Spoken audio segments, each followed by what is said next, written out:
like, I mean, maybe because we're in the workforce quicker than others, but, you know, we do realize that English is important, and I mean, not all of us can write very well in English, but, like, you know, we do want a course that teaches us better English skills for writing work-term reports or reports for work or whatever, but, you know, there's just no opportunity for that. There's no time.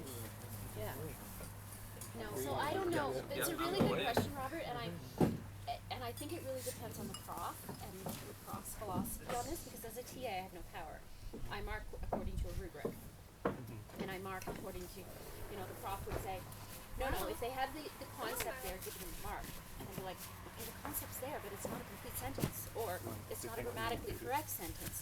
So if they handed that consent form, if it's a study with, there was some doing studies in seniors, they hand this to someone who's 65 years old, who doesn't have English as a first language. Do you want to sign up to my study where I'm measuring heart rate in people on this drug versus this drug? And we can't, like, sorry, no, To understand what they're doing. Yes. ethically, I can't give someone, like, I just had this real, I couldn't give someone a mark. I can't keep track of them. No, the prof. He's pretty fast. Because they have the right idea. I don't know, it's really hard. When you've been doing it for 5 years, I'll bet you, it just wears you down after a Yeah, while. and you know what? And a couple of the other TAs told me that. They said that it have TA'd a lot longer than I had. And they said eventually you just cave and you just He's give them a teasing mark me. because they have the idea.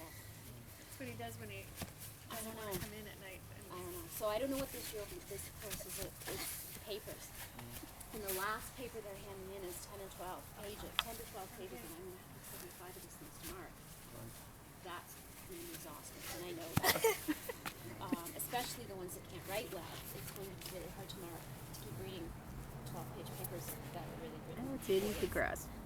One of the things I remember having trouble with was Well, then you don't trying have to to cut find grass there. something constructive and positive to say to all the students, because Yeah. if a paper's terrible, you This put in is a lots of really negative interesting stuff. topic, you know. You don't want to completely destroy their, so you Their try ego. to find something It's upbeat true. to say.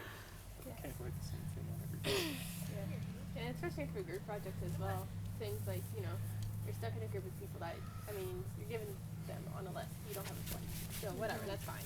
But when you get one or two of them that suck at English, and you know, like He's whatever pretty group I'm fast in, at I digging. always designate myself as the editor because I know I'm good at writing English. And I can't trust the job to somebody else because It's true. half of them don't do it right and don't edit anything because Right. they're like, oh yeah, it's good. No, it's not. But like when you get somebody in the group who, you know, like he writes a sentence and you don't even know what he's trying to say.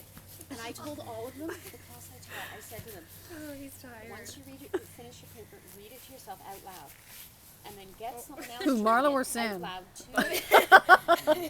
Because if you don't read it out loud, Oh, he